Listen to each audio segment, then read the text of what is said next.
سلام، بالاخره بعد از مدت‌ها اومدم با یه ویدیوی جدید. اگه منو نمیشناسین، من محدثه رجایی‌راد هستم و توی این ویدیو میخوام بهتون درباره یکی از چالش‌هایی که توی پروژه‌های اخیرم باهاش روبرو شدم، باهاتون صحبت بکنم. توی این ویدیو من با نرم افزار تریماتیک ورژن 18 میخوام کار بکنم که ورژن جدید این نرم افزار هست. ویدیوهای قبلی که توی کانال هست ورژن 13 هست.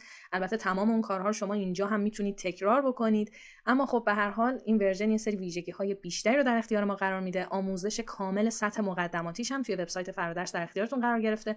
میتونید تهیه بکنید و حالا اگر موردی بود، نکته‌ای بود، حتما با هم در ارتباط باشین. خب بریم که شروع بکنیم. توی این پروژه استخوان تیبیای یک حیوانی رو داریم که حالا یک پیچی توی موقعیت مناسبش قرار گرفته اینجا. اگر ویدیوهای قبلی رو دیده باشید میدونید که با زدن دکمه G من این پیچ رو به این نقطه که دلخواه من بوده جابجا کردم. اگر این اسکرو رو هاید بکنم میبینید که یک همچین سطحی داریم. در واقع اسکن این استخوان تیبیا هم از نرم افزار دیگه‌ای واسه من اینجا آورده شده و می‌بینید که سطحش پچ داره. منظورم چیه؟ یعنی وقتی که این قسمت رو باز می‌کنید از نمودار درختی، می‌بینید که توی سرفیس لیستش فیس‌های متعددی ایجاد شده. چیکار میتونم بکنم؟ روش راست کلیک می‌کنم، merge all surfaces این ست رو که انتخاب بکنم، تمام این پچ‌ها از بین میره. اگه ویدیوهای قبلی رو دیده باشین یا توی آموزش فرادرس میدونید که برای اینکه بتونید سطحتون رو بهبود ببخشین چند تا ابزار هست. حالا یه سری ابزارهای دیگه‌ای رو من توی نرم افزار تریماتیک ورژن 18 توی آموزش فرادرس دربارشون صحبت کردم، باشون کار کردیم. به هر حال اگر سطح مدلی که دارید مشکلی داره میتونید اون سطح رو هم بهترش بکنید، بهینه‌ترش بکنید که برای تحلیل‌های بعدیتون مشکلی پیش نیاد. اینجا سطحی که من دارم سطح خوبیه، پس دیگه حالا باش کاری ندارم. خیلی خوب. کاری که میخوام بکنم این هستش که میخوام استخوان رو دولایه بکنم. خب پس یعنی اول میام اینجا بون رو میگیرم، ترانسپرنت میکنم که ببینید حالا سطحش چطوری. الان یک شل دارم، یه پوسته دارم به این صورت. برای اینکه بیام اینو تفکیک بکنم به دولایه، میام توی تب دیزاین از دستور هالو استفاده میکنم. میام اینجا میگم استخوانی که دارم، همین بون، به سمت داخل با ضخامت 1 میلیمتر میخوام هالو بشه. اپلای میکنم. میبینید که یک همچین حالتی ایجاد شده، یعنی دو لایه الان داخلش دارم. برای اینکه بتونم این دو لایه رو تفکیک بکنم از هم و در واقع یک کورتیکال یک کنسلوس رو به عنوان دو تا پارت مجزا داشته باشم، از سرفیس لیست باز میکنم، یه دونه مرج سرفیس دارم که همون لایه بیرونی هست و یه دونه سرفیس جدیدی که تشکیل شده. از اینجا سرفیس رو روش راست کلیک بکنم، separate copy to part، میتونم یک پارت جدید ایجاد بکنم که در واقع این استخوان کنسلوس من هست و این قبلی هم الان دیگه استخوان کورتیکال هست. الان اگر استخوان کنسلوس رو هاید بکنم، همچنان این استخوان کورتیکال هم اینجا وجود داره. مثلا اگر اینجا سکشن لیست رو فعال بکنم، سکشن Z رو ببینیم، البته من باید این ترانسپرنسی رو بردارم که بتونیم این رنگ ها رو بهتر ببینیم. خب میبینید که این قسمت داخلش خب به رنگ قرمز در اومده.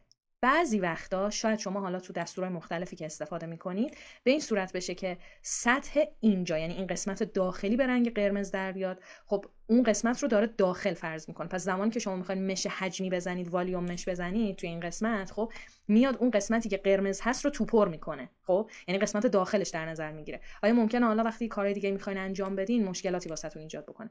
پس حالا توصیه که من میکنم اینه که بیشتر از این دستور هالو استفاده بکنید به نسبت دستور آفست، اگرچه که اونم میشه. و اگر خواستین کاری انجام بدین حتما دقت بکنید، اگر اروری میخوره حتما چک بکنید که به چه صورت هستش. و حالا این تا اینجا سکشن رو دیگه هایدش میکنم. خب در واقع نکته‌ای که میخوام بهتون بگم همینه. مشکلی که من موقع داشتم، یک اروری دائما تکرار میشد، یه پیچی بود، من میخواستم در واقع سابترکت بکنم، من با هم دیگه انجامش میدیم و اون موقع نرم افزار متوجه من نمیشد که من میخواستم این که کم میشه هم از کورتیکال کم بشه هم از کنسلوس و بعد این قسمت داخلی قسمت قرمز رو نمیتونست به خوبی تشخیص بده. برگردیم اینجا، من بولیان سابترکشن میخوام انجام بدم. توی این ورژن از نرم افزار میتونید انتیتی های مختلفی رو انتخاب بکنید و انتیتی های مختلفی رو ازشون کم بکنید. خب یه ویژگی هستش که توی این ورژن اضافه شده، خیلی به نظر من جالبه. حالا من فعلا با همون روش سنتی فعلا استخوان کورتیکال رو میخوام داشته باشم، ازش اسکرو رو کم بکنم، اپلای میکنم. خب حالا این کورتیکال رو میتونم هاید بکنم، اینکه یه همچین چیزی جای پیچ داخلش خالی شده و حالا این به این صورت در اومده.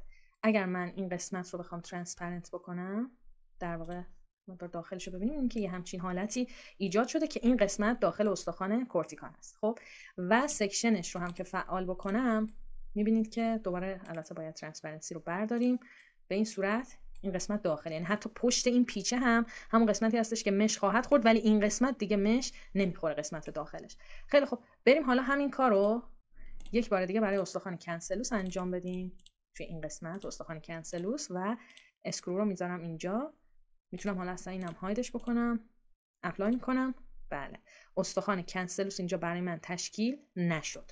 میبینید هیچ چیزی وجود نداره، یعنی از هر نمایی که بذارید هیچ چیزی وجود نداره، نه سرفیس لیستی داره و نه هیچی. اگر من برگردم و در واقع حالا اینکه هیچی توش نیست اینو پاکش بکنم، استخوان کنسلوس رو شو بکنم، میبینیم که قسمت بیرونی استخوان کنسلوس اینجا به صورت قرمز رنگ هست، یعنی در واقع سطح داخلی در نظر گرفته شده، در حالی که همچین حالتی نیست و ما چیزی که میخوایم این قسمت بیرونیش هست. کاری که میکنیم اینه، میایم توی تب فیکس اینورت نورمال، یعنی اول باید این آبجکتی که میخواین این اتفاق روش بیفته حتما فعال باشه، اگر فعال نباشه این دستور هم براتون غیر فعاله. اون دستوری رو که میخواین اینورت بکنین انتخاب میکنین اون آبجکت رو و اینجا اینورت نورمال رو میزنید به این صورت. یعنی الان دوباره این سطح داخلیش به این صورت شد. اگر من سکشن لیست رو بیارم میبینید که سطح داخلش به این صورت شد. یک بار دیگه حالا اگر من بیام دستور بولیان سابترکشن رو انتخاب بکنم و کنسلوس اصلی رو هاید بکنم، میبینید که به این صورت الان ایجاد شد. بالا تا پایینش سوراخ شده در واقع. حالا دیگه برای ادامه کارم میتونم از تب ریمش بزنم، بعداً مش حجمی بزنم و دیگه مشکلی پیش نمیاد.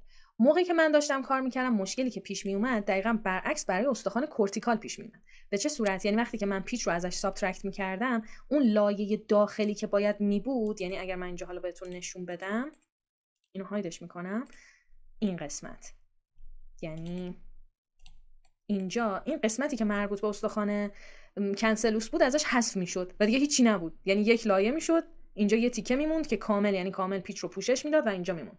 برای میس زدنش هم من خب شدیدم مشکل داشتم، یعنی میومدم استخوان کنسلوس رو بهش اضافه میکردم، بعد همچنان نمیشد و بعد کاری که کردم، حالا اگر دیده باشین توی ویدیوهای قبلی هم، از این ابزار مارک ما میتونیم خیلی استفاده بکنیم. توی آموزش فرادرس هم خیلی ازش استفاده کردم، خیلی واقعا دستوری که شما نجات میده، سرعتتون خیلی میبره بالا، که میومدم اون قسمتایی که نمیخواستم، اون شل هایی که نمیخواستم و مثلا انتخاب میکردم، حالا اینو کلش رو انتخاب میکنم خب، و به این صورت در واقع میتونستم یه سری قسمت ها رو انتخاب بکنم و حذفشون بکنم که اینطوری اون قسمت ها تفکیک میشدن. فقط خودتون اگر حالا دارین کار مشابه انجام میدین، خودتون یه لحظه تصور بکنین که این میخواد بین دو تا سطح قرمز یا توی اون قسمت قرمز رنگ رو مش بزنه، مش حجمی، و اگر چیز دیگه‌ای وجود نداشته باشه این وسط، مثلا فرض کن اینجا یه پوسته باشه، نرم افزار نمیفهمه که خب الان من این قسمت رو مش زدم، این پوسته‌ای که اینجا هست بخوام داخلش رو مش بزنم، یعنی اگر پشتش مثل همینجا پشت این پیچ قرمز باشه، خب اوکی من اونو میزنم، ولی اینجا که صورتی رنگه، یعنی لایه بیرونیه، خب من اونو چیکار بکنم؟ خب یعنی یه همچین حالتی میشه که خب راه حل هم این بودش، اون قسمت اضافی که توی استخوان کنسلوس شکل گرفته بود من پاک میکردم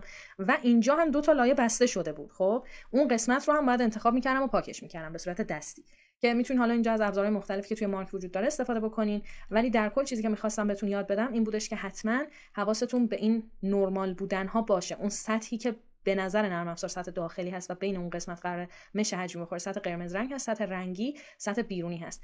پس حتما حواستون به این نکته باشه. یه مورد دیگه ای هم که واسم جالب بود، البته حالا اونو اصلاحش کردم، میخواستم خروجی بگیرم، یعنی همه چی اوکی شده بود، تمام ایرادا رو برطرف کرده بودم، میخواستم خروجی بگیرم و نرم افزار به من خروجی نمیداد، خروجی INP اینپوت فایل آباکوس میخواستم بگیرم و بعدش دقت کردم حالا جزء ارورایی هم که میداد بود، حالا خیلی واضح نیست ارورایی که تریماتیک به ما میده، ولی در کل یکی از مسائلی که داشت این بودش که اسم یکی از، چون خب پیچ رو من توی نرم افزار دیگه طراحی کرده بودم و اسمش اونجا حالا به یه نحوی بودش که توی کاراکترایی که برای نرم افزار تریماتیک و حالا خروجی آباکوس هست نمیتونست تعریف بکنه و همین دلیل دائما ارور میخورد و نمیتونست خروجی بگیره. خب چاره کار چیه؟ سرفیس لیست رو باز میکنین، اگر حالا هر تعداد سرفیسی که دارین اسمش رو اینجا وقتی روش یک کلیک دیگه بکنین میتونین اسما رو تغییر بدین. اسما رو ترجیحاً یک سری اسمای ساده‌تر، روونتر انتخاب بکنید و حتما دقت بکنید مثلا ابتداش ترجیحاً عدد نباشه، از علائم خاصی استفاده نکنین، چون خیلی راحت مثلا اسم اون سرفیس هایی که دارین رو مثلا به ABC بیاین تغییر بدین و دیگه حالا مشکلی هم نباشه، حالا هر اسم ساده‌ای بذارید که بتونید خروجی بگیرید. از طرف دیگه وقتی دارید پیچ ها یا ابزارهایی که توی نرم افزار دیگه به صورت حالا هندسی و مهندسی طور طراحیشون کردید رو میخواید مش بزنید، حواستون باشه که لزوما نیازی نیستش که شما تمام این خط و خطوطی که روی این سرفیس ها به واسطه طراحی هست، تمام پچ هایی که ایجاد شده، تمام اون فیس هایی که هست رو با هم دیگه مرج بکنید. خیلی وقتا این خطوط، این پچ ها، این فیس ها در مش بندی با کیفیت تر شما کمک میکنه. پس لزوما هر چیزی که دم دستتون اومد رو روش راست کلیک و مرج آل سرفیس این واسط نکنید، چون خیلی وقتا لازمه. حتما یه بار امتحان بکنید ببینید خروجی اون مش چطور، اگر خوب نبود بعداً برید سراغ این کار. اگه این آموزش رو دوست داشتین یادتون نره که حتما به پلیلیست بیومکانیک سر بزنید. اونجا آموزش‌های متنوع‌تر و بیشتری درباره این نرم افزار و نرم افزارهای مشابه هستش و همچنین اگر علاقه دارید بیشتر با نرم افزار تیرماتیک ورژن 18 آشنا بشید و بدونید که چه کارهایی میشه باهاش انجام داد، یک آموزش پروژه محور رو خودم توی وبسایت فرادرس منتشر کردم که لینک اون توی کپشن هست. یادتون نره که ثبت نام کنید، استفاده کنید. اگر هم سوالی داشتید مثل همیشه میتونید از طریق ایمیل و یا قسمت کامنت ها با من در ارتباط باشید. لایک و سابسکرایب هم یادتون نره و تا یه ویدیوی دیگه خدا نگهدار.